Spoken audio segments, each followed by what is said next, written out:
There is a pattern many people repeat for years without fully noticing it. They do many things: small tasks, urgent tasks, necessary tasks, easy tasks, but one specific thing keeps staying untouched. Usually, it is not random. It is often the one action that could actually change something important. The course you keep saying you will start, the conversation you know you need to have, the decision that has been waiting too long, the project that keeps returning to your mind, the health issue you keep postponing. And this creates a contradiction. You think about it often. You know it matters. You even feel the weight of not doing it. But still, you do not move. Why? Because the mind does not avoid only difficult tasks. It especially avoids tasks that threaten psychological balance. A truly important action often carries more than effort. It carries exposure. Because if you begin, something becomes real. And once something becomes real, it can succeed, but it can also fail. As long as it stays postponed, possibility remains untouched.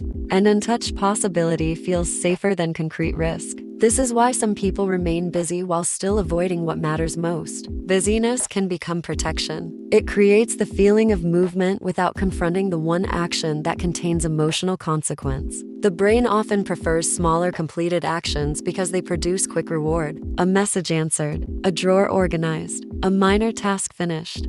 These actions generate closure, but larger actions create open tension. And open tension activates resistance. Because important actions often trigger deeper internal questions. What if I am not ready? What if I discover I am less capable? What if change creates pressure I cannot sustain? What if this forces me to become someone different? These questions are rarely conscious, but they influence behavior constantly. And the brain responds by delaying, not dramatically, quietly. You say, tomorrow, after this week, when things calm down, when I have more clarity. Sometimes those reasons sound rational, but often they are emotionally intelligent excuses created by avoidance. Because the truth is uncomfortable, clarity often appears after movement, not before, and many people wait for certainty that never arrives. There is another hidden reason this happens. Important action often threatens identity, because as long as you do not begin, your self-image stays protected. You can still believe,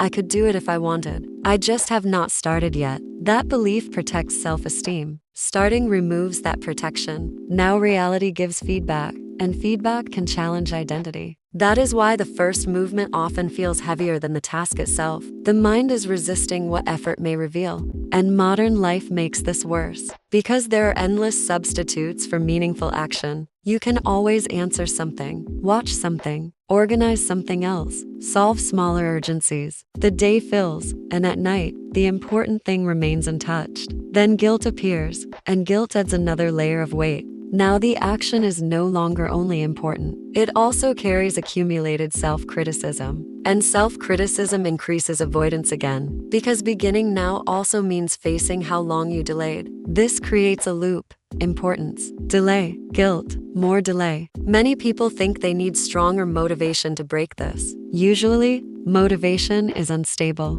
What works better is reducing psychological threat. Start smaller than your pride wants. Not the whole project, not the full decision. One concrete move, one message, one call, one paragraph. Because once movement begins, the brain updates its prediction. What looked heavy becomes manageable in contact.